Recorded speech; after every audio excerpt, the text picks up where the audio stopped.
Fantastic. Thanks, Henry. And yeah, good afternoon to all of you. And thank you for joining us today. My name's Alex Seal. I'm from Let's Go Zero. And we're here today to help you with creating your climate action plan. So I hope that's what you were signing up for, because that's what we're hoping to do in today's workshop with you. So just to make a start, obviously, Henry's asked if you can pop your name of your school on your on your chat. But also, it would be great to kind of hear a little bit from you about how you're feeling this afternoon. I guess to begin with, which of these images best represents how you're feeling this afternoon? If you wouldn't mind popping in the chat your response to that, that would be interesting for us to see, to get a temperature check on how we're all doing today. So please type away, and we look forward to seeing your responses. If you run all right, the kind of the image itself would be helpful. So we've got somebody saying the polar bear, maybe feeling a little bit sleepy at the end of a long school day potentially, or maybe it's cold where you are. I'm not sure why you've chosen that, but thanks for sharing. Uh, Umbrella Man, yeah, we've had quite a lot of rain recently. I don't know about where you all are in your schools, but it's been a bit of a wet mid-November, hasn't it? So yeah, that's definitely one I can agree with there. Drowning cars, yeah, drowning in the rain, maybe drowning in schoolwork as well. We've got Windy Man on the beach as well. Lots of different ideas coming in here. But yeah, thank you very much for that. That's good to see. Well, we're hoping you might feel a bit more maybe like the tropical beach by the end of this, when you're feeling a bit calmer and you've got some calmer waters ahead with the climate action plan. But yeah, let's see how we go. So would like to introduce you. I'm getting a bit of feedback actually. I'm just gonna, if you're not oh, if you're able to mute yourself, that would be helpful. Thank you. Just while we're doing this, thanks. So just a bit of an introduction to us. So we're from Let's Go Zero.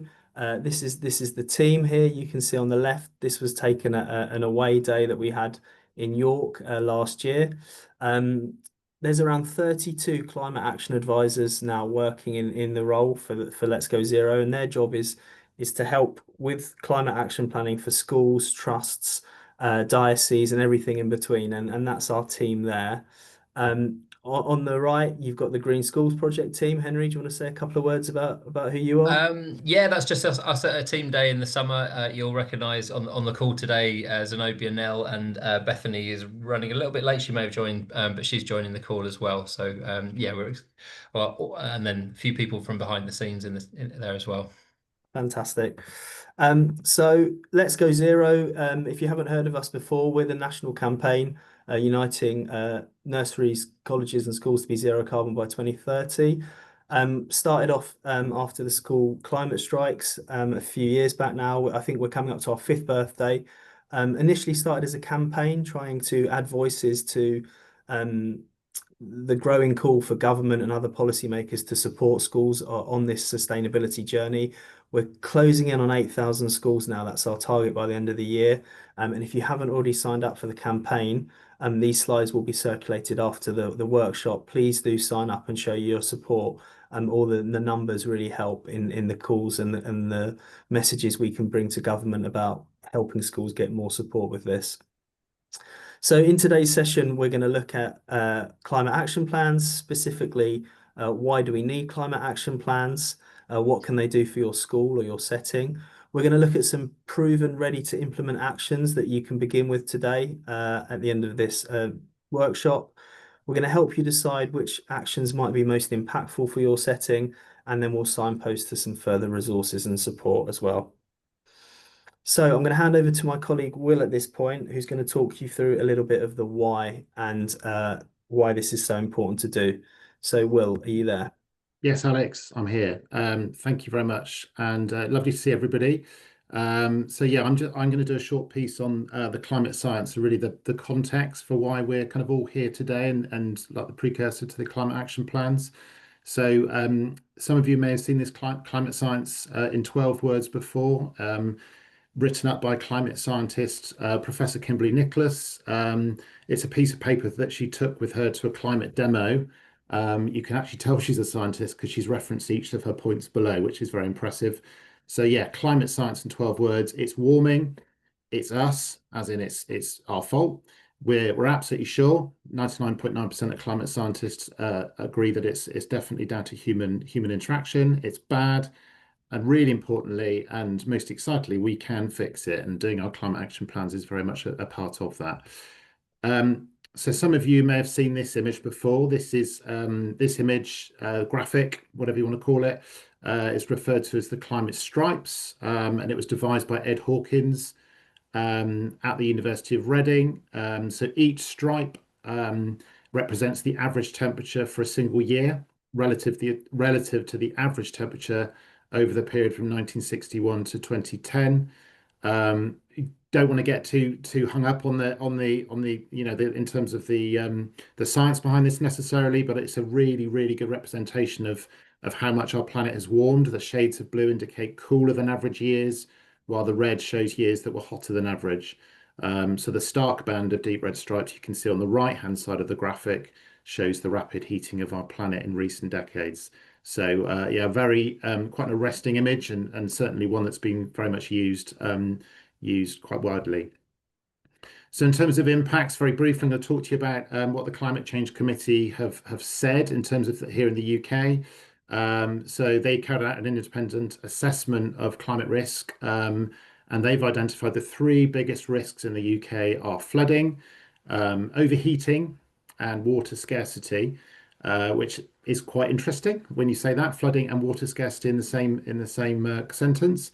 So the DfE Sustainability and Climate Change Strategy. Sorry, Alex, I should be saying next slide, a la Chris Whitty, shouldn't I? If you could click on the next two, that's it, perfect. No, it's back. Sorry, those, yeah.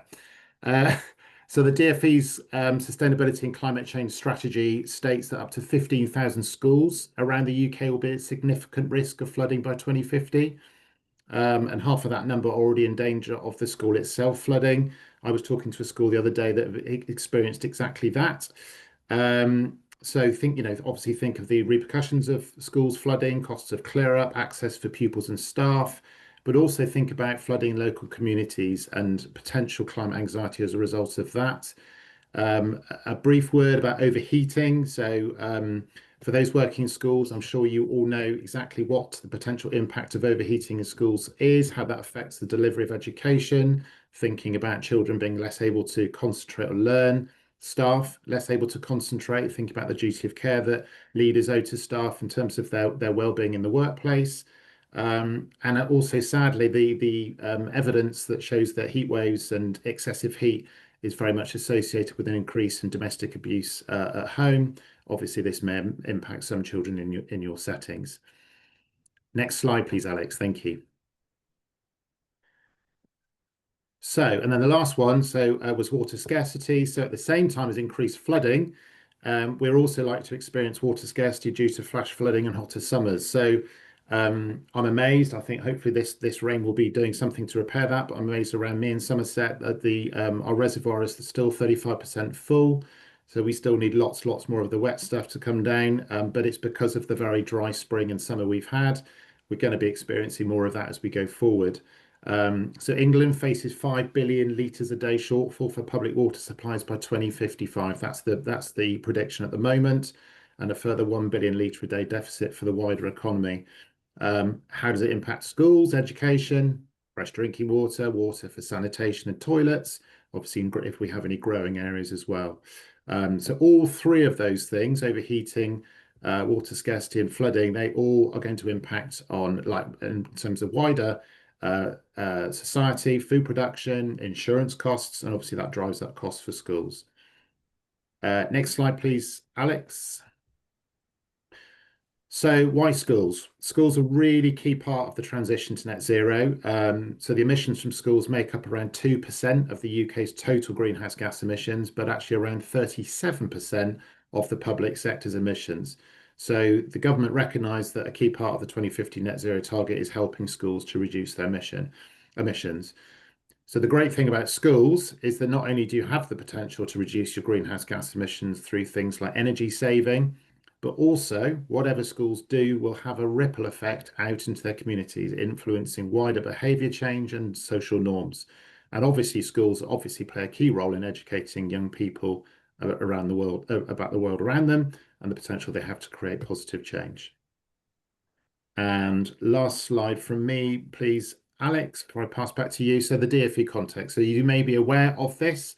The climate DfE Sustainability and Climate Change Strategy due to be updated any time now. So our climate action plan template covers the 4 pillars mentioned in the strategy, which you can see there as decarbonisation, adaptation, resilience, biodiversity, climate education, and green careers.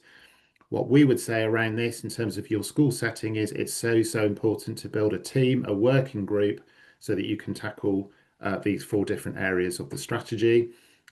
Thinking leadership team, potentially governors, definitely teachers, ideally students, children, so they can really empower them to get involved. Many young people are passionate about this and want to affect change.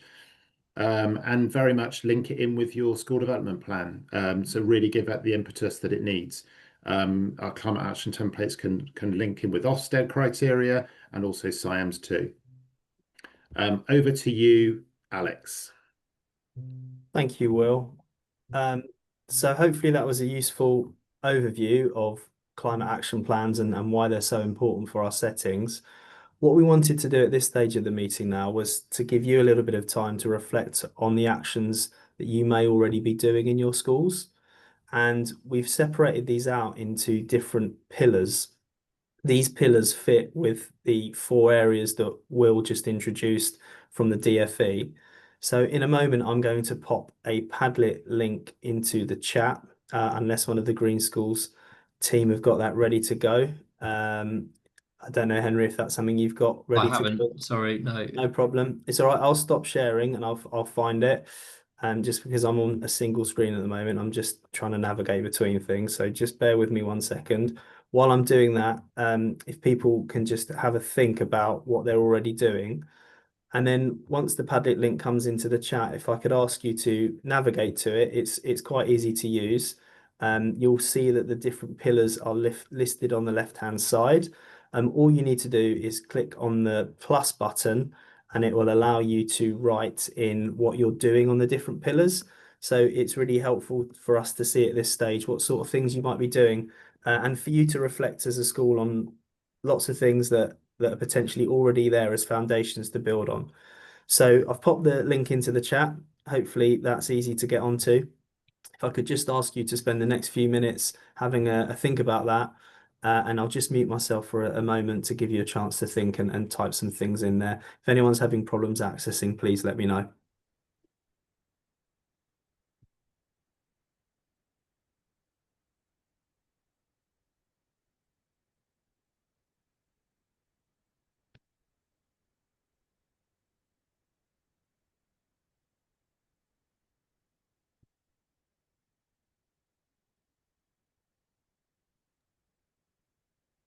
So I can see we've got some people on the Padlet. I've got 10 people, 12 people now, which is fantastic.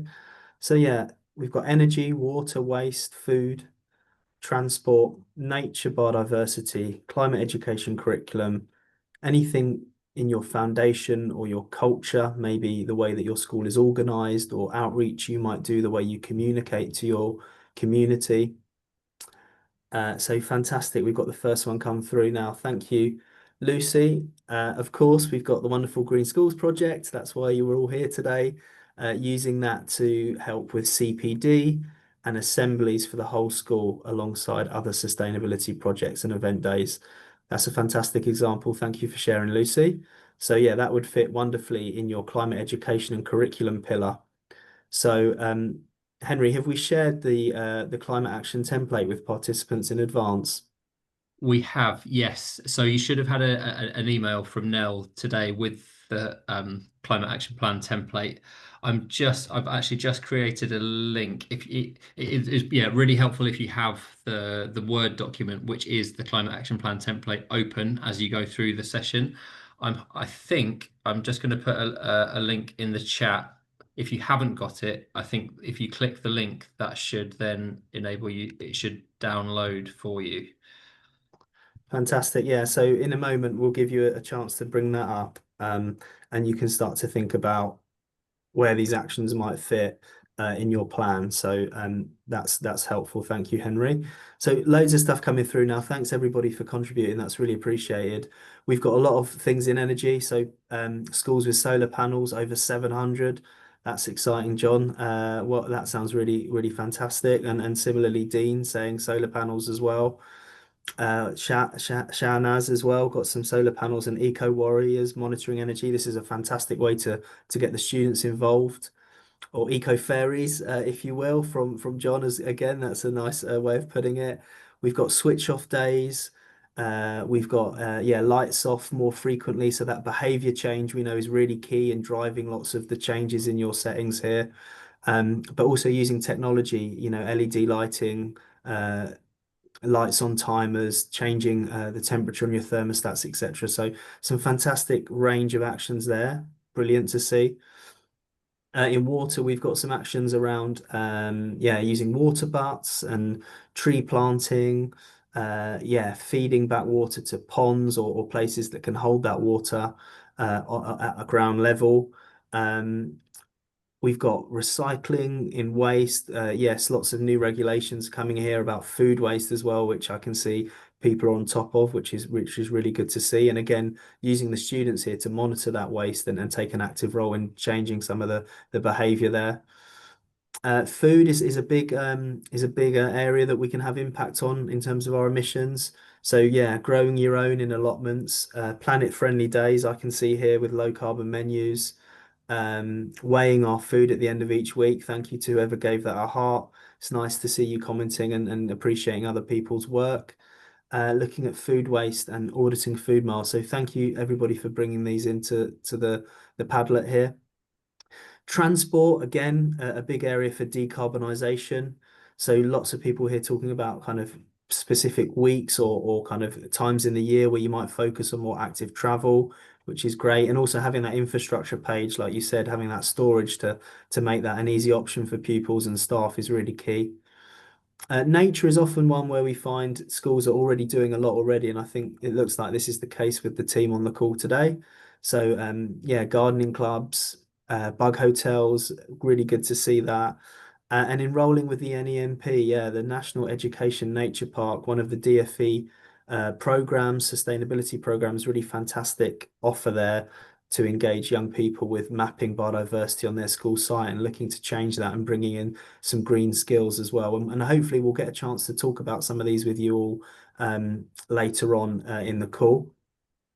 And then here we're going down now into the climate education curriculum. We've got obviously the Green Schools project front and center there, rightly so. Things like eco councils as well, looking at how you can map sustainability across your curriculum too. And then sustainability as a school value, I guess, scrolling down to the bottom, obviously, so there's the last things people are coming to, but those culture actions, what can you do to embed this value across your school is something we will touch upon later on in today's workshop. So thank you everybody for that. It's been really helpful to see. Just give the team, is there anybody else on the team who'd like to come in and talk around any of that? I'm conscious I've hogged that airspace, but is there anyone else that would like to come in and mention any of those actions specifically?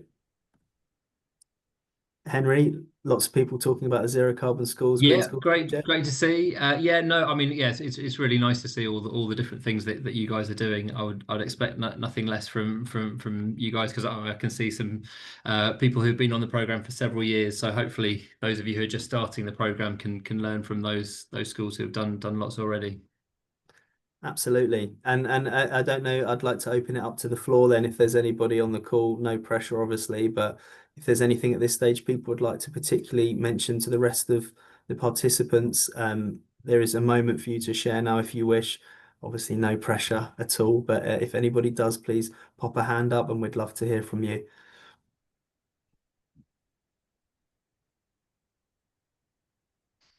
Okay, not a problem.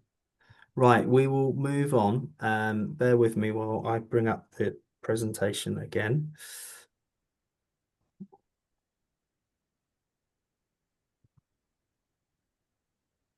So,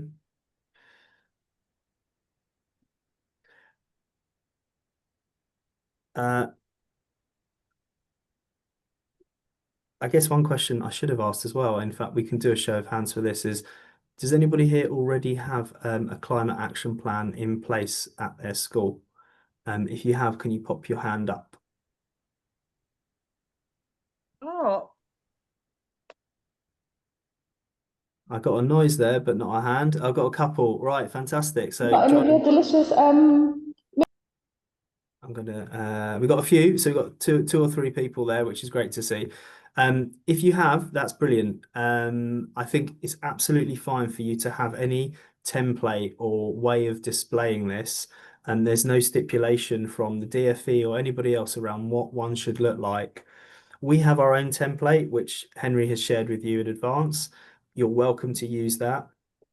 If you don't want to use it and you've got your own, as I say, that's absolutely fine. But there are a few principles around what we feel makes an effective climate action plan.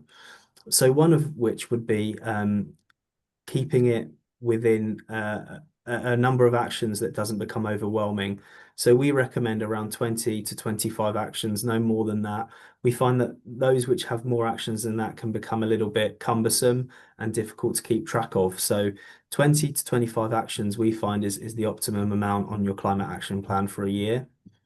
You want actions that will last over the year, ideally something that you can come back to and review with different stakeholders. So we have a column for who is responsible. So again, like Will said in his introduction, this should be a team of people. It's very difficult to get things going if it sits on the shoulders of a single person. So think about who can you bring in here to be part of this climate action plan, working alongside you and a wider team. You've already written a whole range of things on the Padlet just now about actions you already got in progress or have planned. They can certainly be added to the plan. So make sure you go back and pop those into your climate action plan, some of which may be complete, some of which may be in progress, and you can keep track of that in the final column on our template if that's helpful. And we have recommended actions with a specific wording and a specific framing, but that might be quite different for your school or your context. So please feel free to edit that and change that to something that's going to engage your community and your stakeholders. So these are some principles. I guess the final one to mention is that you want to cover all four of the DFE pillars. So that's decarbonisation, that's biodiversity, that's climate education, green skills, and that's adaptation and resilience. And we're going to take you through now those different pillars to help you pick out some actions that you may find helpful to furnish your plan. Okay. Before we do that, I guess a couple of foundational actions. So actions that we would really recommend you get started on your plan. So the first one is sign up to Let's Go Zero. I've given that a plug already. I'll say it one more time.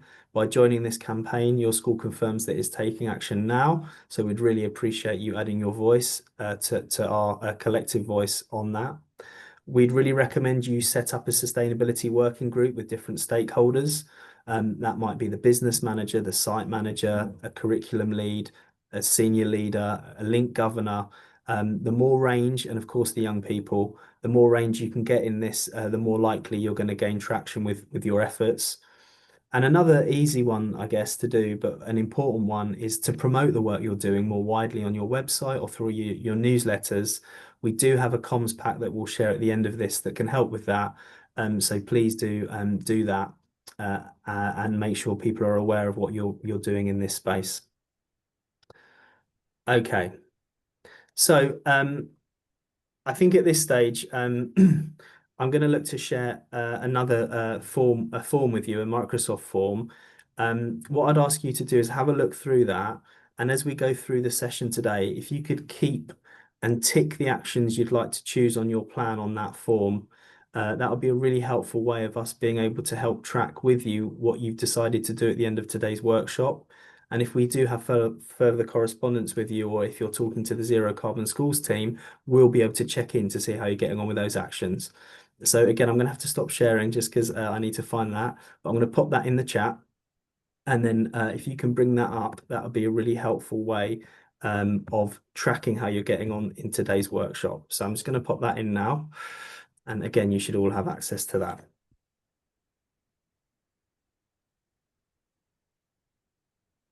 Okay, are there any questions or comments at this point before we move on? And I know Dean had his hand up, so if you wanted to add anything now, Dean, feel free to unmute yourself. Hi, Dean.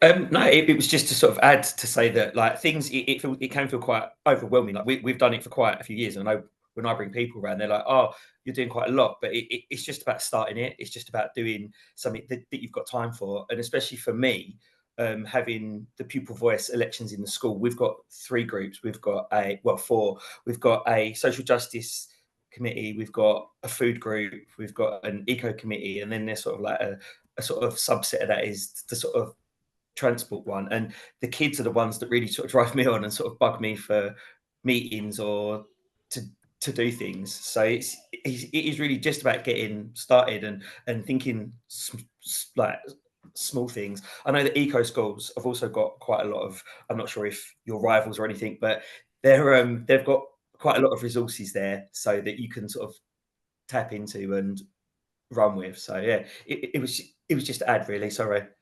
No, not at all. No, it's helpful. Appreciate you coming in and completely agree. It's about making a start, and often that can be the most difficult thing to do. But once you have got that going, then you can really kind of power through. So yeah, really helpful. Thanks, Dean. And no, we are not rivals with Eco Schools. We are very much working as a collective with all of these organisations because there's plenty of schools to go round, and we just want schools taking action. So yeah, not a problem.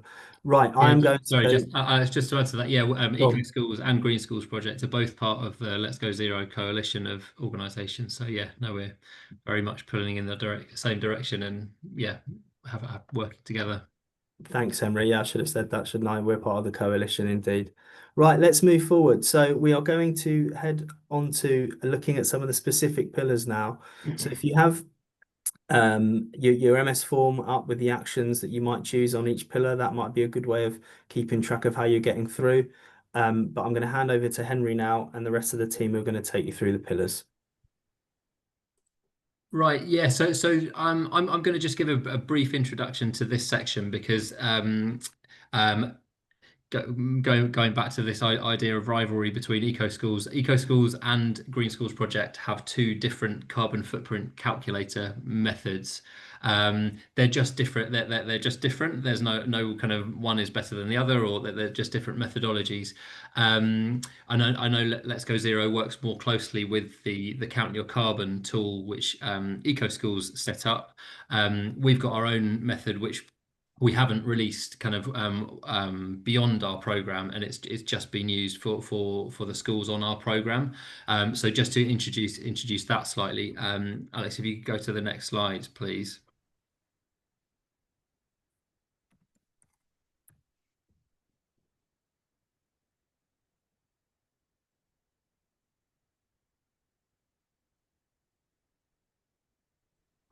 Anyway, I'll keep talking. Yeah, here we go. Yeah, so yes, this is to highlight the carbon footprint. It's just coming up with a message saying my internet is unstable, but hopefully you can still hear me.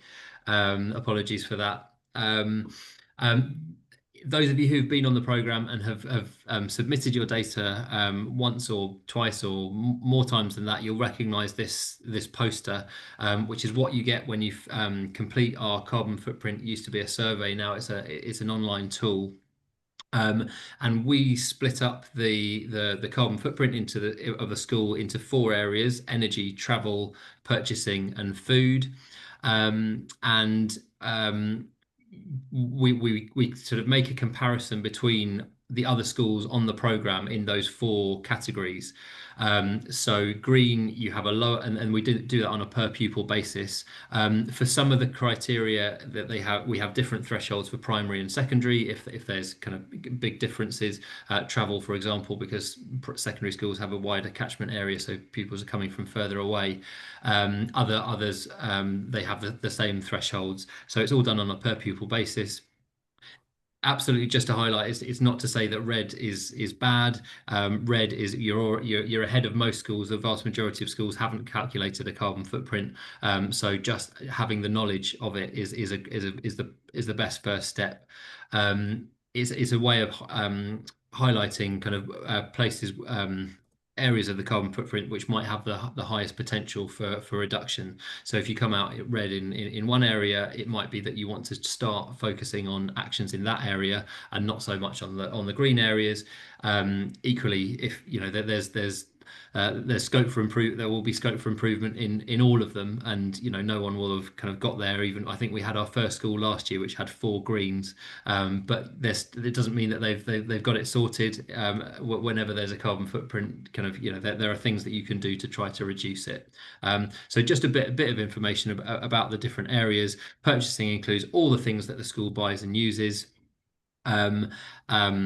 The food emissions generally tends to kind of come out higher or lower depending on how many kind of meat dishes you have on the menu. Energy is from the heat, the gas you use for the heating system, plus all the electricity that the school uses, and the transport includes all the kind of journeys to and from school. So yeah, just a bit of background of kind of the carbon footprint and what causes carbon emissions. Yeah, and I'll pass back to the Let's Go Zero team. So Alex, I think I'm going to take over on this section. You can hear me? Great, that's super.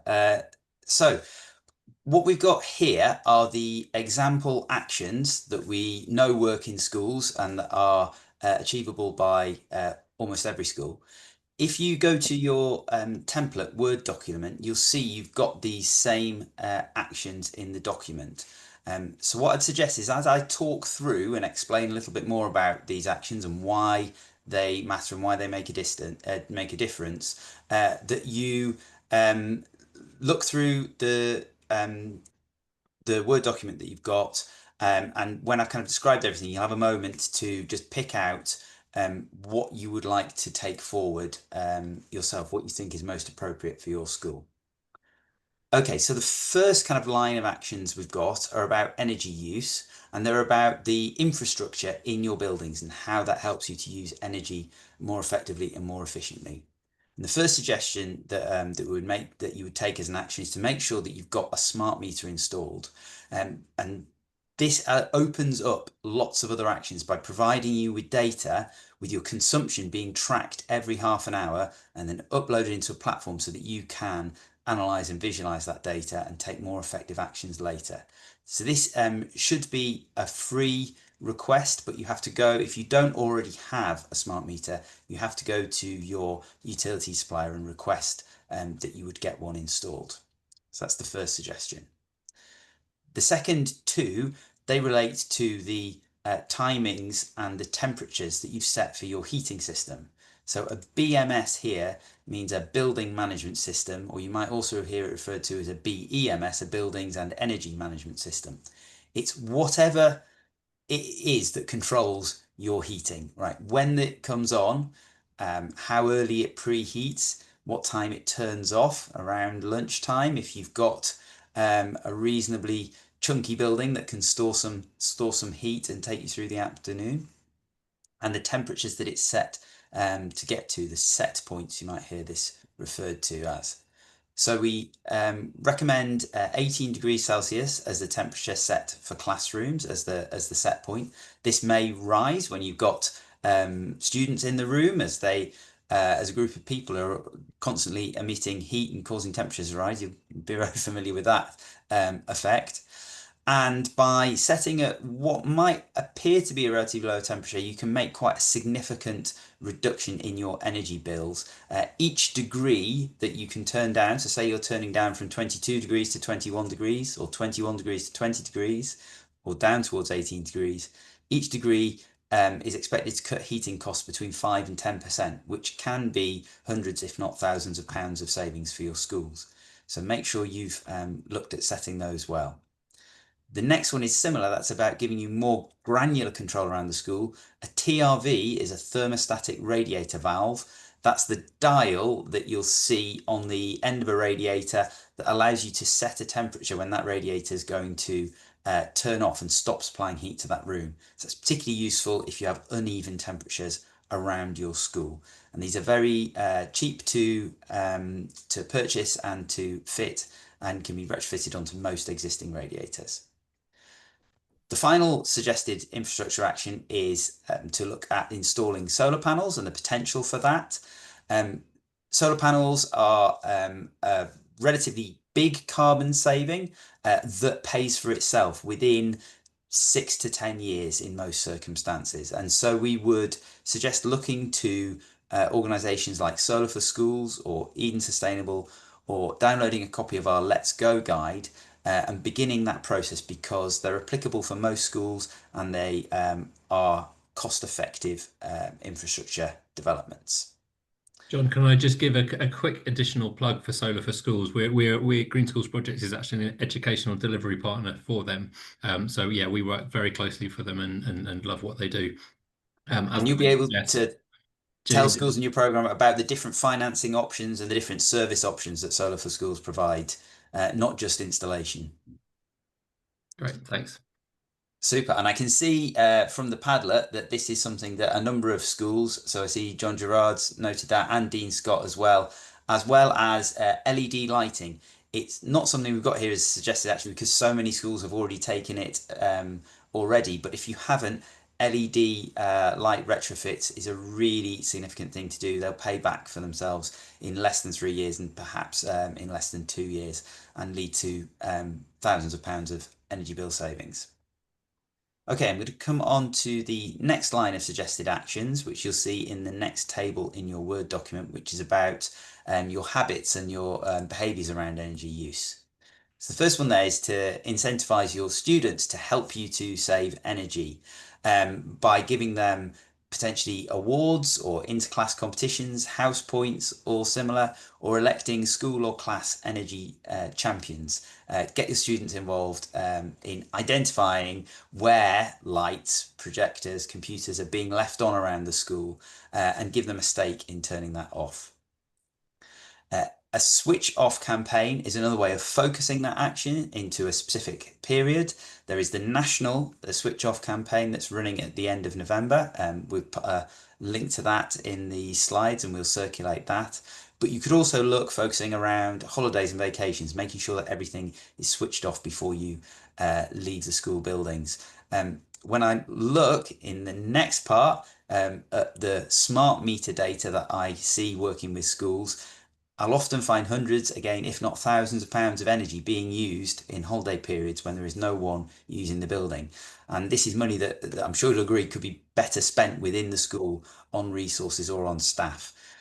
So yes, take those switch off actions and make sure that you're tracking the impact of those actions by using your smart meter through a platform like Energy Sparks or Systems Link or your energy supplier, so that you can see the patterns of use within every half hour of every day, rather than just getting a single number at the end of a quarter. Final suggestion there is to implement a power down strategy for any of your electrical devices and appliances that can be automated. So particularly computers, projectors, smart boards, IT infrastructure. If it's got an auto power off setting, make sure that that's activated and that you've got that across the whole school, so that nothing is being left running when it doesn't need to. So Alex, if we could go to the next slide. We've just got a minute or two there for everyone to catch up with those two sections, to go to their template and think of which actions will be most applicable or most successful in their school or setting. Who will lead on this, and to put that into the stakeholder column. And when you might schedule this, is this something you're going to start immediately, or is this something you would want to kind of wait until the period immediately before a holiday to look at, for instance? You don't need to keep all of these actions. Feel free to delete them. Remember, you're looking for between 20 and 25 actions in total. And then when you've done that, if you could go to the Microsoft form that's being shared and just tick those off that you've decided to select.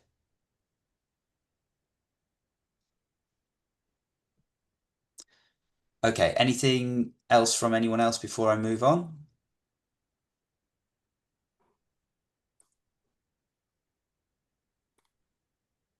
Lovely to see that full range of actions, both on the infrastructure and on the behaviour in the Padlet, if anyone is finished and wants to find out what other schools are doing, looking at HETES and education, as well as those infrastructure activities as well.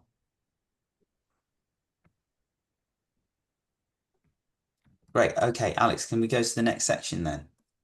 This is surviving. This is where we're going to look at food and procurement.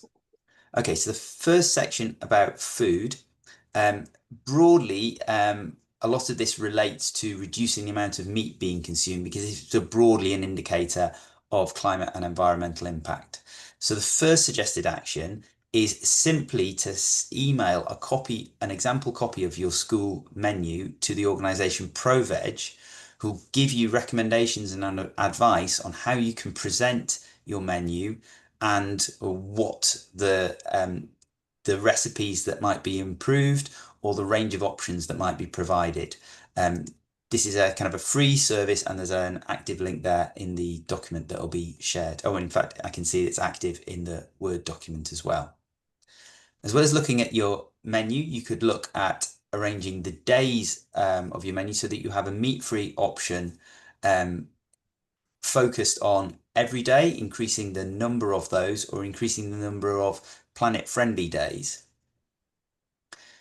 As well as the food that is offered, there are two actions that we suggest here about minimising the quantity of waste food and minimising the impact of dealing with that waste.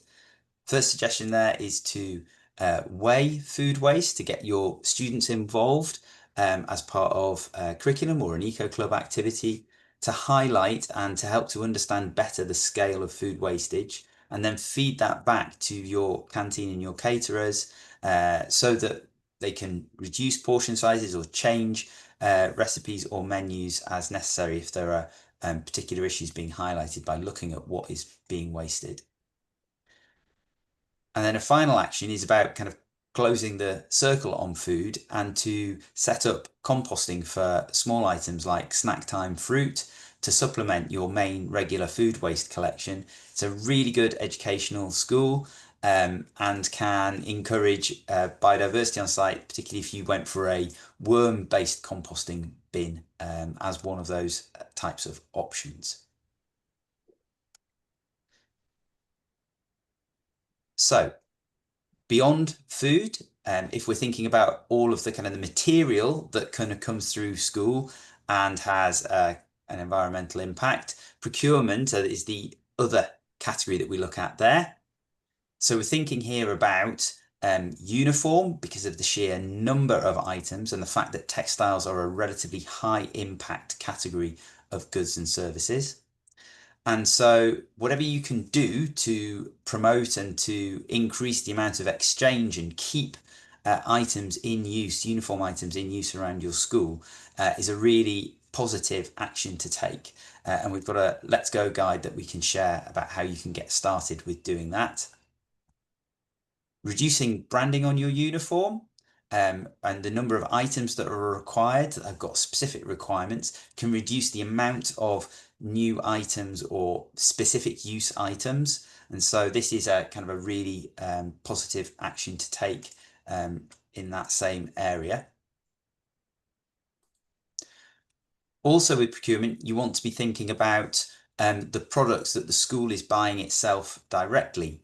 So look at the sustainable practices of the suppliers and of the products that you're buying, and where possible, look for third-party certification and verification rather than just items that say green or eco in their branding and titling.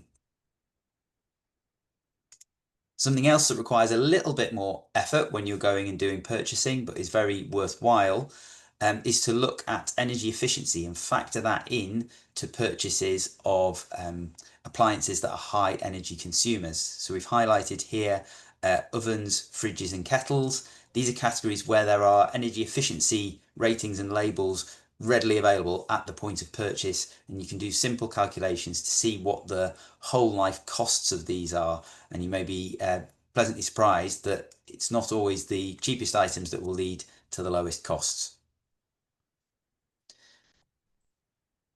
Okay, so a moment or two, not too long because I'm conscious of the time, but have a look at your template, think about who you can involve and the timescales that you would want to place on those actions.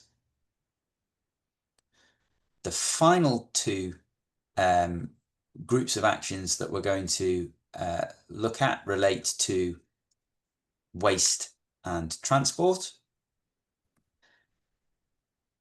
So on waste, there is now a kind of a mandatory recycling requirement to have mixed dry recycling and food waste recycling. So make sure that that is available and in place in your school, separating those items from general waste. To help reduce the amount of contamination in your waste, make sure that you're providing education to students about what goes in what bin, and also the hierarchy of waste handling to reduce consumption in the first instance, to reuse items in the same use, or upcycle them or transcycle them to another use, and to ultimately then only at that kind of last stage place within waste. Along that line of the waste hierarchy, look at how you can reduce plastic waste, particularly single-use plastics, and there are great resources available from Surfers Against Sewage in their Plastic Free Schools campaign, with links available there. And think about how you can share and reuse equipment and supplies around your schools, prioritising that reuse before disposal. So you are not just kind of reducing new purchases, but also the waste removal, such as skip hire costs. See if there are other areas that the community that around the school, other local schools, nurseries, or local exchange resources where you can dispose of materials, waste, surplus furniture or similar, without having to dispose of that in a skip. So the final run is around transport, and I can see lots of these actions being taken up in the Padlet as well. Walk to school weeks, additional storage implemented for bikes and scooters on site. It's super to see those.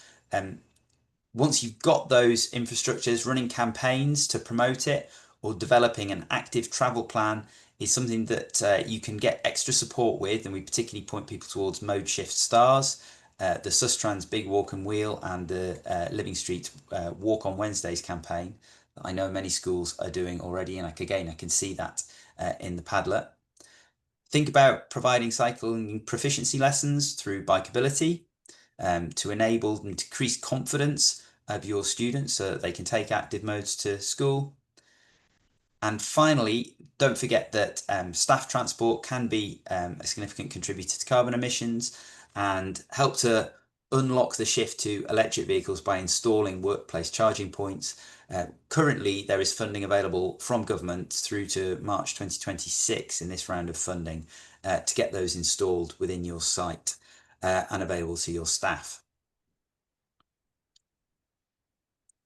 Okay, have a quick look through in the Word document, and when you've done that, go to the Microsoft Forms and tick for your school which actions you've decided to take.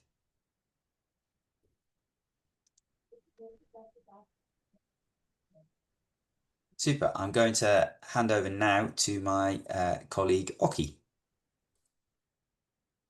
Hi everyone, nice to see you all. I'm Oki. I'm a climate action advisor and I'm based in Lewisham, South London. I'm just going to take you through now the next 3 areas of the DFE strategy, and we're going to think about some more actions for those areas.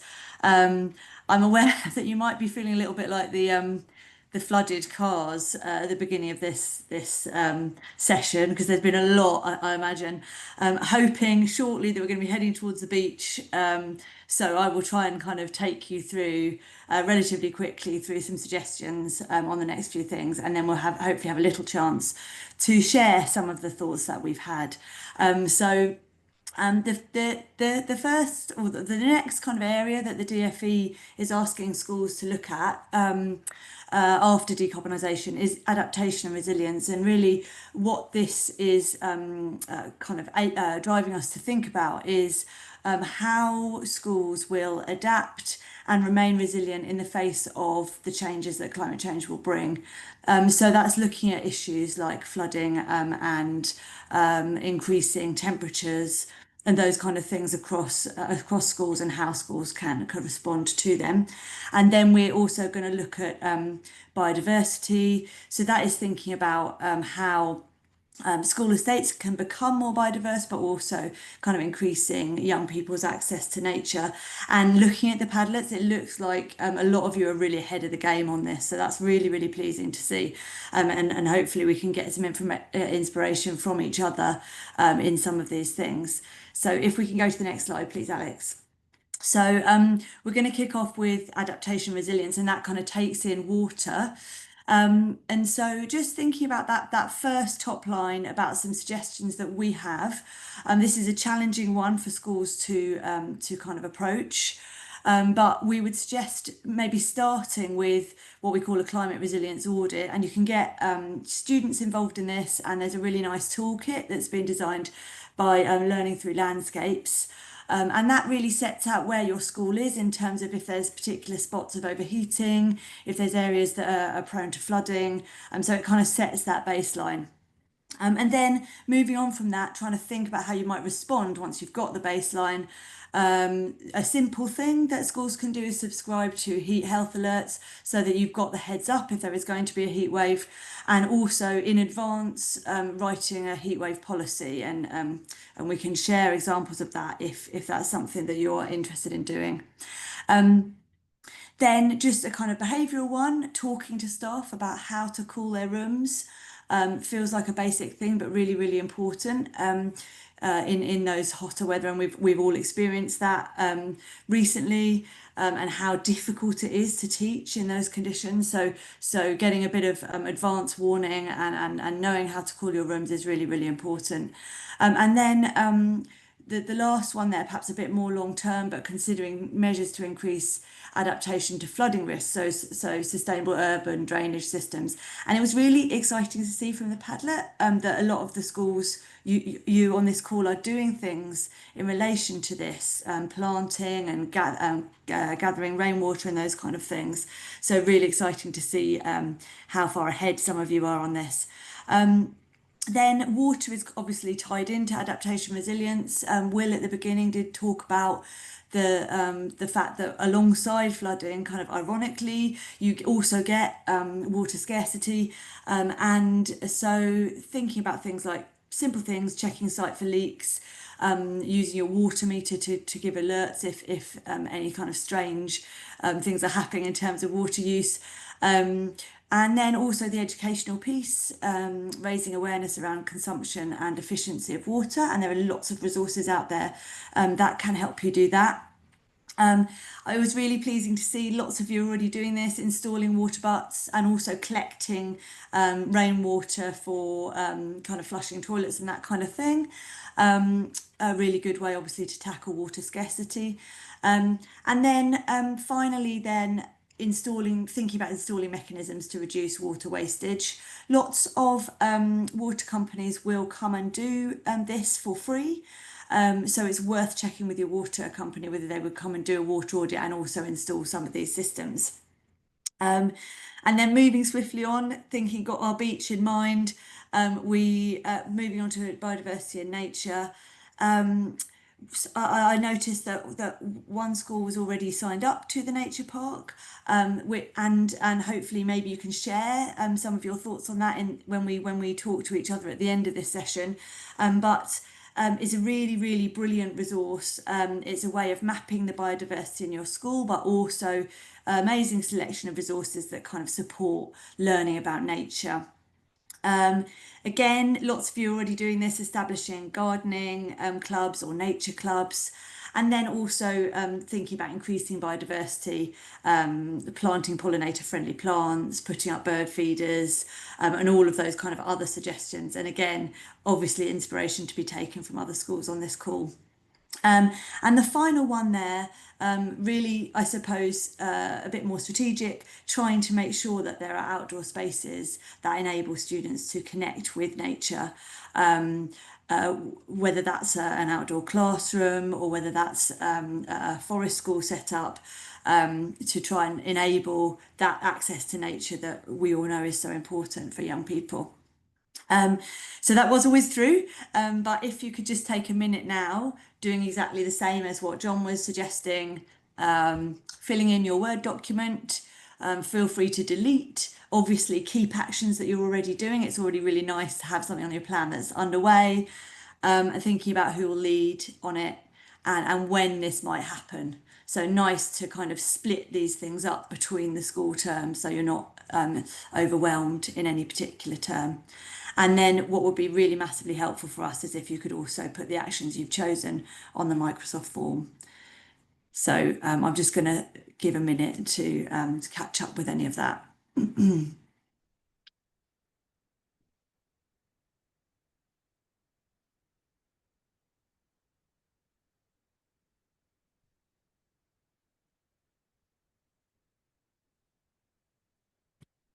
Okay, I think that was about a minute. I think minutes always feel quite long when everyone's being silent, but we will we'll crack on, and we'll move on to our kind of last section that we're going to be looking at, which is the final section that the DfE is asking schools to consider, and a fundamentally important one.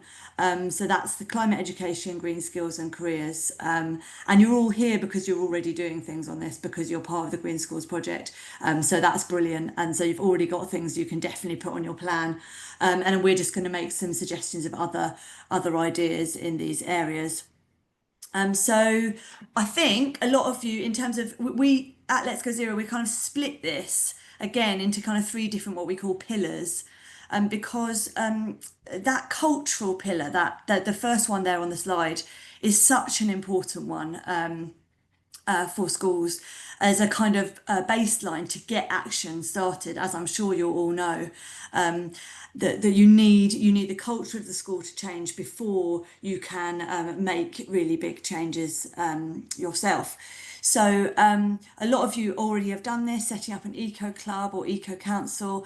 And even if that feels challenging, if there's a school council in place, you can always make, for example, the environment a standing item on the school council if capacity is short, and as a way of kind of raising the profile of sustainability across the school.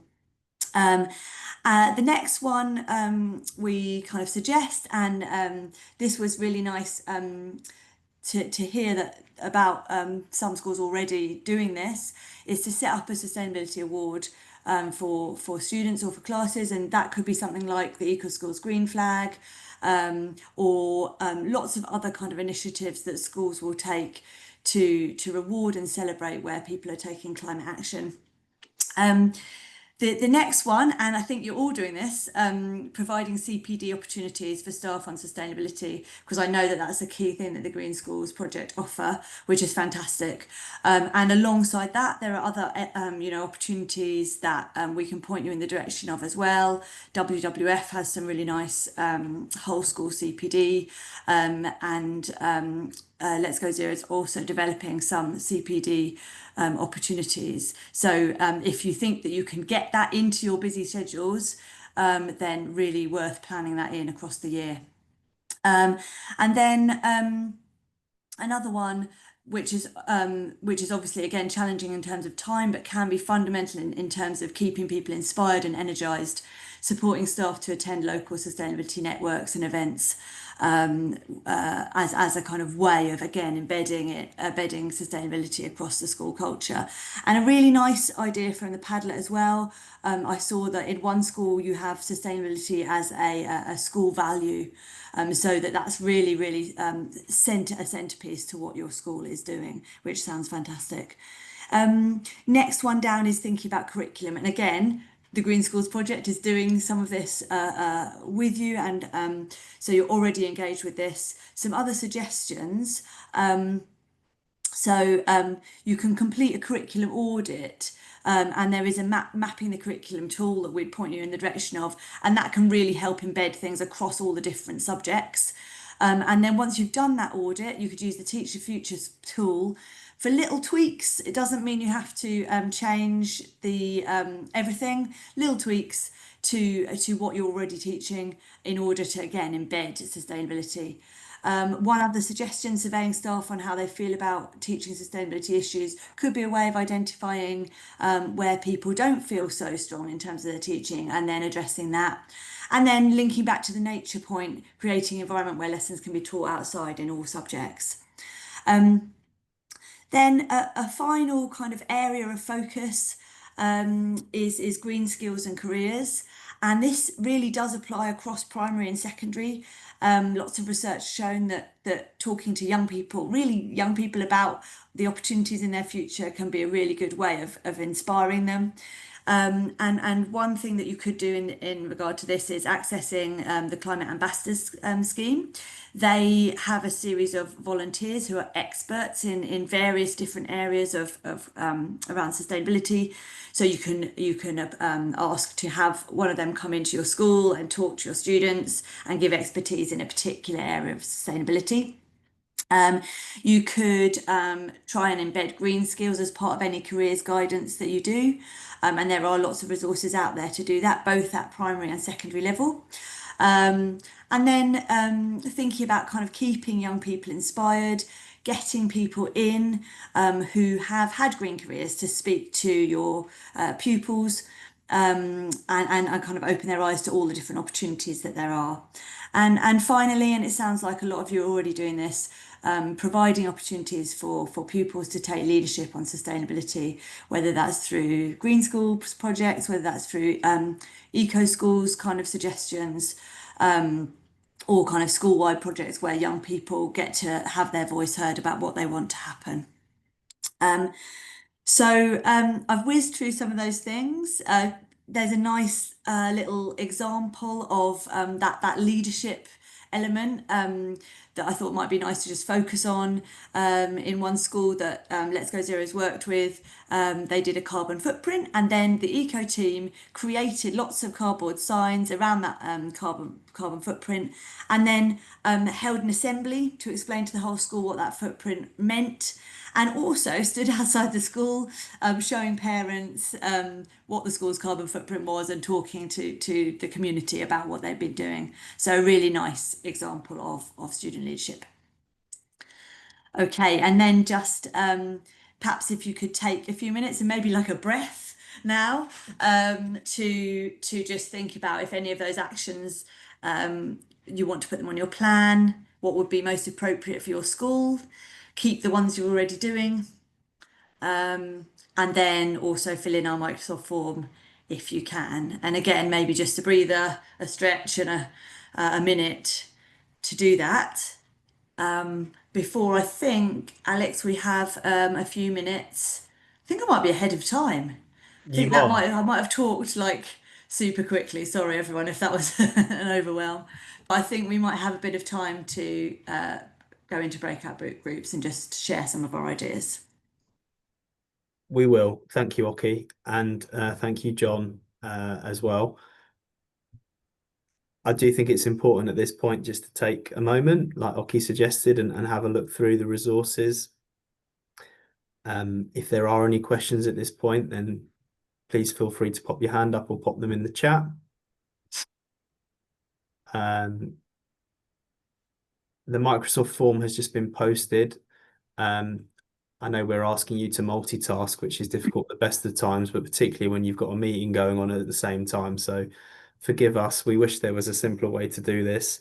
The Microsoft form for us is a really helpful tool at capturing what you would like to do.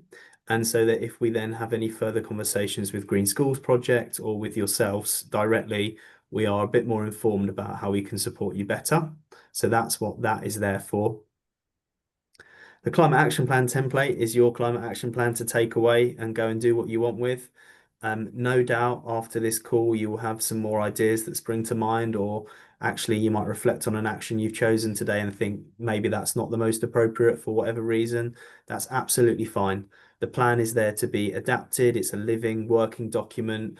It should be updated regularly, looked at regularly. We certainly don't want it sitting on a shelf somewhere for a year. Refresh it, come back to it, change it. That's exactly how it should be used. There's no obligation to have anything set in stone. So please feel free to amend that to suit yourselves.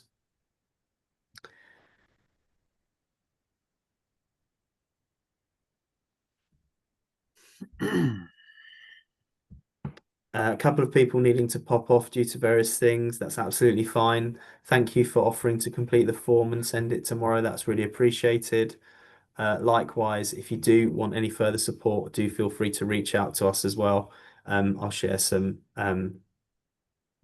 contact details at the end of this.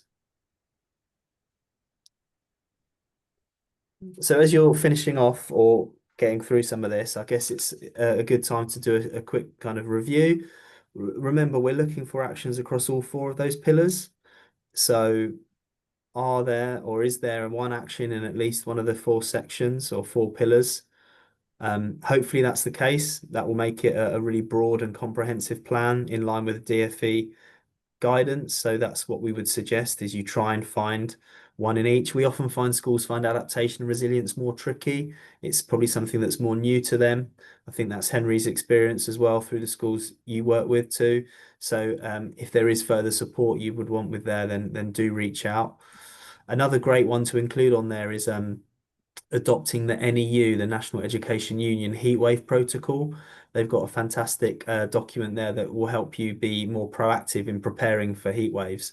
And that's got some really good advice in there. So take a look at that as well if that's something that might be appealing. Remember, we're not trying to go over 20 to 25 actions. Too many might become a bit unmanageable. So yeah, be selective with what you want on your plan. We check in with schools regularly who have done a climate action plan with us. We try and do termly check-ins.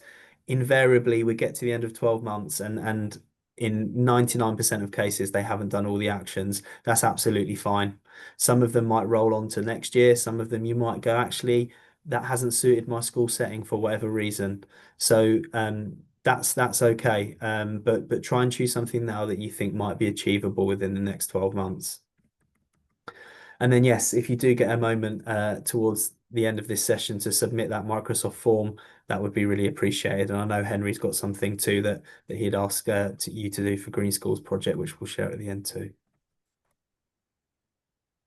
Okay, conscious that was a real whiz through, but we've kept to time, which is good news. And we are now, Henry, I believe, going to move into breakout rooms where we're hoping to talk to people a bit more individually or collectively, so we can share some feedback and any ideas that people want to discuss.